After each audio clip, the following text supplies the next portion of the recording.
semuanya, salam sejahtera bagi kita semua. Kami dari kelompok 5 akan memaparkan PowerPoint yang berjudul Migrasi dan Mobilitas Penduduk. Oke, sebelumnya kami akan memperkenalkan anggota kelompok kami yang berjumlahkan 9 orang.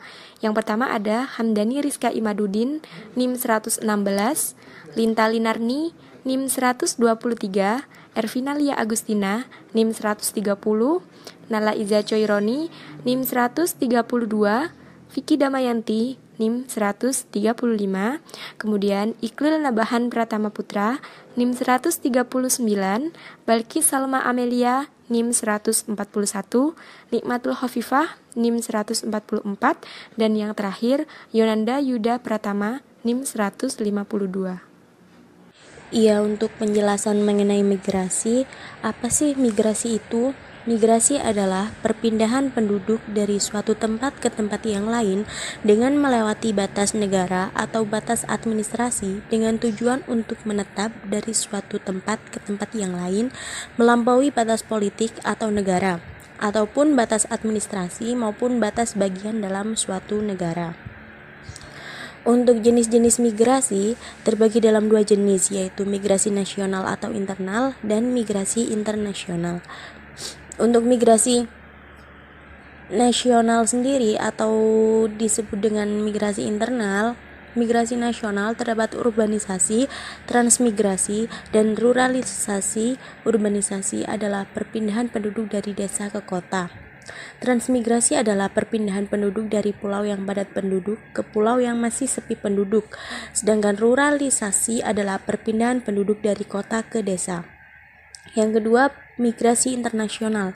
Migrasi internasional terdiri dari imigrasi, emigrasi, dan remigrasi. Imigrasi adalah perpindahan penduduk dari negara luar ke dalam negeri. Pengertian emigrasi adalah perpindahan penduduk dari suatu wilayah atau negara asal ke negara lain, sedangkan remigrasi adalah perpindahan atau kembalinya penduduk asing ke negara asalnya. Faktor-faktor pendorong terjadinya migrasi. Yang pertama, makin berkurangnya sumber daya alam.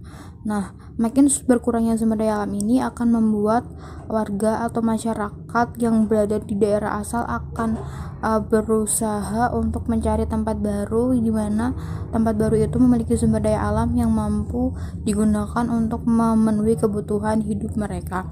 Kemudian menyempitnya lapangan pekerjaan di tempat asal akibat masuknya teknologi modern. Di zaman yang serba canggih dan maju sekarang, itu tenaga manusia mulai digantikan oleh tenaga mesin atau teknologi. Oleh karena itu banyak orang di daerah tersebut yang akhirnya memutuskan untuk mencari pekerjaan di tempat di mana mereka bisa mendapatkan pekerjaan yang membutuhkan tenaga mereka. Kemudian adanya tekanan-tekanan atau migrasi politik, agama, suku di daerah asal. Nah, ini terjadi biasanya di daerah yang berkonflik politik seperti negara-negara di kawasan Timur Tengah yang memang sedang memiliki tensi politik yang sedang panas. Kemudian tidak cocok lagi dengan budaya adat kota asal. Ini biasanya orang-orang yang hidup berada di daerah pedalaman atau yang masih memegang teguh budaya atau adat istiadat di daerah tersebut. Bila orang tersebut tidak merasa cocok dengan budaya leluhur tersebut, akhirnya mereka memutuskan untuk pindah ke tempat di mana pemikiran mereka dan mereka merasa nyaman. Kemudian bencana alam. Nah, bencana alam ini biasanya memaksa orang-orang untuk pindah karena harta benda mereka semuanya sudah luluh lantak dikarenakan oleh bencana. Kemudian adanya gangguan keamanan seperti peperangan dan lain-lain. Nah, ini tuh seperti halnya dengan tadi tentang masalah politik dan lain sebagainya. Peperangan juga biasanya disebabkan oleh hal-hal tersebut. Peperangan ini juga terjadi di daerah Timur Tengah seperti di Palestina dan Suriah, yang mana masyarakatnya memutuskan untuk pergi dari negara mereka karena mereka ingin mencari suaka di negara lain. Kemudian yang terakhir, ingin melanjutkan pendidikan ke jenjang yang lebih tinggi. Nah, mobilitas kali ini biasanya dilakukan oleh pelajar seperti kita karena ingin memutuskan untuk melanjutkan pendidikan yang lebih tinggi, karena di daerah mereka itu tidak mendukung adanya tempat untuk melanjutkan pendidikan ke jenjang yang lebih tinggi. Berkebalikan dengan faktor-faktor pendorong terjadinya migrasi tadi, di sini akan dijelaskan mengenai faktor-faktor penarik adanya migrasi. Yang pertama yaitu kesempatan untuk mendapatkan pendapatan yang lebih baik. Dengan kesempatan untuk mendapatkan pendapatan yang lebih baik, ini akan membuat warga atau penduduk akan lebih memilih untuk pergi atau meninggalkan tempat asal karena mereka menginginkan perubahan nasib, dan di tempat yang memiliki kesempatan tersebut mereka mungkin akan mendapatkannya. Kemudian kesempatan mendapatkan pendidikan yang lebih tinggi. Ini biasanya terjadi di daerah-daerah yang memiliki sarana dan prasarana pendidikan yang mumpuni, sehingga biasanya dijadikan sebagai tujuan untuk menuntut ilmu. Kemudian adanya aktivitas-aktivitas di kota besar. Ini biasanya terjadi karena di kota besar itu terdapat banyak peluang seperti lapangan pekerjaan dan lain sebagainya, sehingga membuat penduduk itu berbondong-bondong untuk pindah ke kota besar. Perilaku migrasi penduduk. Penduduk yang masih muda dan belum menikah lebih banyak melakukan migrasi daripada mereka yang sudah menikah. Penduduk yang berpendidikan tinggi biasanya lebih banyak melakukan mobilitas daripada penduduk yang berpendidikan rendah. Biasanya orang yang belum menikah itu akan lebih leluasa dibandingkan orang yang sudah menikah karena tidak terdapat kekangan dari pasangannya, sehingga mereka bebas untuk melakukan mobilitas sesuai keinginan mereka. Kemudian biasanya orang yang berpendidikan tinggi akan lebih banyak melakukan mobilitas. Di dalam migrasi penduduk terdapat dampak-dampak tersendiri, yaitu dampak positif dari migrasi penduduk yaitu membantu memenuhi kekurangan tenaga ahli, dapat menambah solidaritas antar bangsa, adanya pengenalan ilmu dan teknologi. Yang kedua, dampak negatif dari migrasi penduduk yaitu masuknya budaya asing yang tidak sesuai dengan kepribadian bangsa.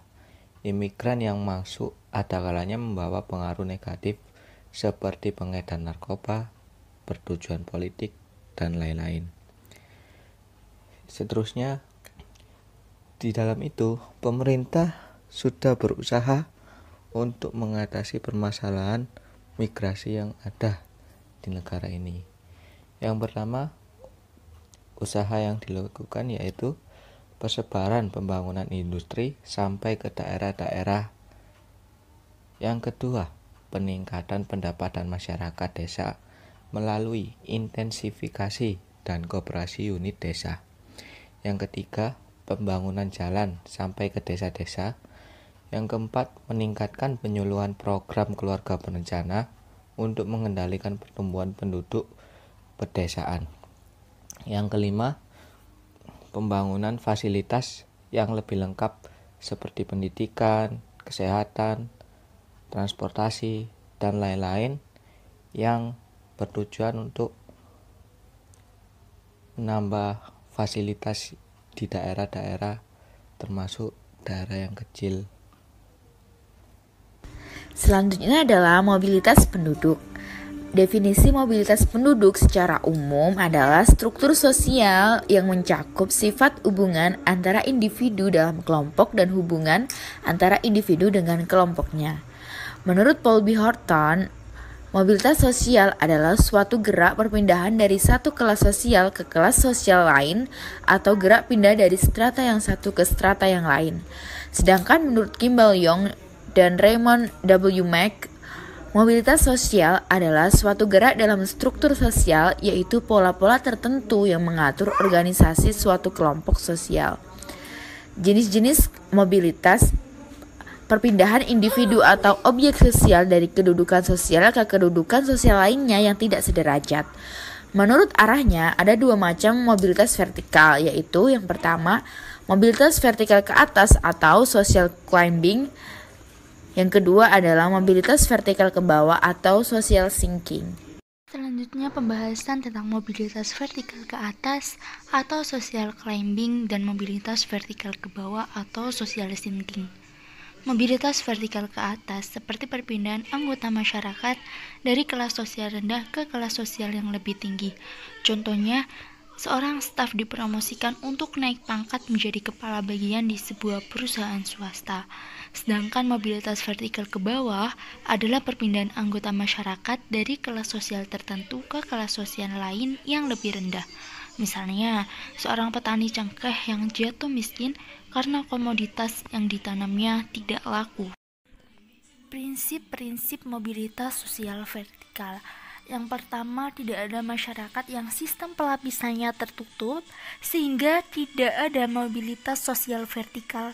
Yang kedua, meskipun sistem pelapisan sosial terbuka, tidak mungkin mobilitas sosial vertikal dilakukan secara bebas. Yang ketiga, mobilitas vertikal yang dilakukan bagi semua masyarakat tidak ada. Yang keempat, mobilitas yang disebabkan oleh faktor ekonomi, politik, serta pekerjaan yang berbeda. Dan yang kelima, mobilitas karena faktor politik, ekonomi, dan pekerjaan tidak ada yang kontinu atau berkelanjutan. Mobilitas sosial horizontal, perpindahan individu atau objek sosial yang lainnya dari suatu kelompok sosial ke kelompok sosial lainnya yang sederajat. Contoh, seorang petani yang pada musim paceklik berpindah pekerjaan menjadi buruh bangunan. Tidak bisa dikatakan mobilitas vertikal karena tidak memiliki perubahan pendapatan sosial secara berarti. Terjadinya mobilitas horizontal terpaksa atau sukarela. Terpaksa contohnya petani terpaksa berpindah profesi karena musim paceklik. Sukarela contohnya seorang pegawai bank yang pindah profesi karena sudah bosan dengan pekerjaannya. Contoh lain dari mobilitas sosial horizontal adalah Pak Amir, seorang warga negara Amerika Serikat, mengganti kewarganegaraannya dengan kewarganegaraan Indonesia. Dalam hal ini, Pak Amir dikatakan telah melakukan mobilitas sosial secara horizontal karena gerak sosial yang dilakukan tidak mengubah status sosialnya. Selanjutnya yaitu cara untuk dapat melakukan mobilitas sosial. 1. Perubahan standar hidup. 2. Perkawinan. 3. Perubahan tempat tinggal. Dan 4. Perubahan tingkah laku. Yang pertama yaitu perubahan standar hidup. Kenaikan penghasilan tidak menaikkan status secara otomatis, melainkan akan merefleksikan suatu standar hidup yang lebih tinggi. Hal ini mempengaruhi peningkatan status. Contohnya, seorang pegawai rendahan dengan keberhasilan dan prestasinya diberikan kenaikan pangkat menjadi manajer, sehingga tingkat pendapatannya naik, penampilan dan standar gaya hidup berubah. Yang kedua yaitu perkawinan. Untuk meningkatkan status sosial yang lebih tinggi dapat dilakukan melalui perkawinan. Contohnya, seorang wanita yang berasal dari keluarga sangat sederhana menikah dengan laki-laki dari keluarga kaya dan terpandang di masyarakatnya. Perkawinan ini dapat menaikkan status si wanita tersebut.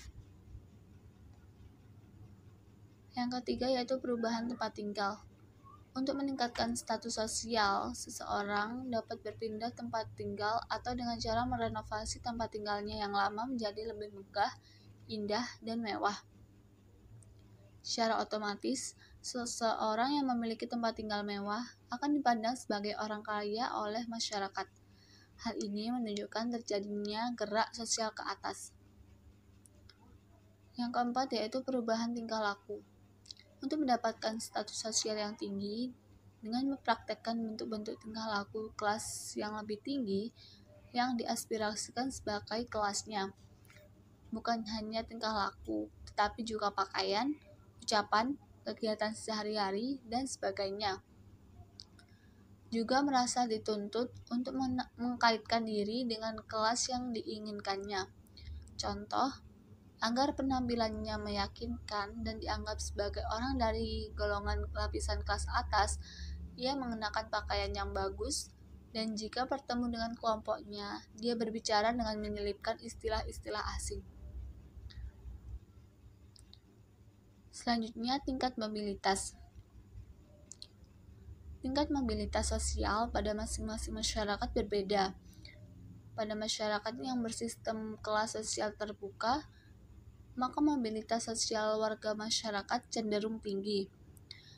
Begitu pula sebaliknya, pada sistem kelas sosial tertutup seperti masyarakat feodal atau masyarakat bersistem kasta, maka mobilitas sosial warga masyarakat cenderung sangat rendah dan sulit, bahkan sama sekali tidak ada. Nah, faktor penghambat mobilitas.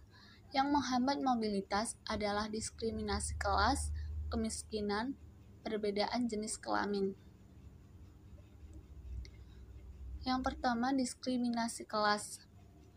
Dalam sistem kelas tertutup, dapat menghalangi mobilitas ke atas. Dan adanya pembatasan dalam suatu organisasi dengan berbagai syarat dan ketentuan, sehingga hanya sedikit orang yang mampu mendapatkannya. Yang kedua yaitu kemiskinan. Kemiskinan dapat membatasi kesempatan bagi seseorang untuk berkembang dan mencapai suatu sosial tertentu. Dan yang terakhir yaitu perbedaan jenis kelamin. Perbedaan jenis kelamin dalam masyarakat juga berpengaruh terhadap prestasi, kekuasaan, status sosial, dan kesempatan-kesempatan untuk meningkatkan status sosialnya. Faktor-faktor yang mempengaruhi mobilitas sosial, seperti perubahan kondisi sosial, pembagian kerja, tingkat fertilitas atau kelahiran yang berbeda. Determinan mobilitas sosial ada dua faktor yang mempengaruhi tingkat mobilitas pada masyarakat modern. Yang pertama, faktor struktural, yaitu jumlah yang relatif kecil dari kedudukan tinggi yang bisa dan harus diisi serta kemudahan untuk memperolehnya. Ketidakseimbangan jumlah lapangan kerja yang ada dibandingkan dengan jumlah pelamar atau pencari kerja adalah termasuk faktor struktural. Yang kedua, faktor individu, yaitu kualitas orang per orang, baik ditinjau dari segi tingkat pendidikannya, penampilannya, keterampilan pribadi, dan lain-lain. Termasuk faktor kemujuran yang menentukan siapa yang akan berhasil mencapai kedudukan itu. Berikutnya, saluran-saluran mobilitas sosial, seperti angkatan bersenjata, lembaga keuangan, lembaga pendidikan, organisasi politik, organisasi ekonomi, organisasi keahlian, dan perkawinan. Oke, selanjutnya kita akan membahas tentang dampak mobilitas sosial. Dampak mobilitas sosial ada dua, yaitu dampak positif dan dampak negatif. Nah, apa saja sih dampak positif dari mobilitas sosial itu? Yang pertama, orang-orang akan berusaha untuk berprestasi atau berusaha untuk maju karena adanya kesempatan untuk pindah strata. Kesempatan ini mendorong orang untuk mau bersaing dan bekerja keras agar dapat naik ke strata atas. Contohnya nih, seorang anak miskin berusaha belajar dengan giat untuk mencapai tingkat pendidikan yang tinggi. Kemudian poin 2, mobilitas sosial akan lebih mempercepat tingkat perubahan sosial masyarakat ke arah yang lebih baik.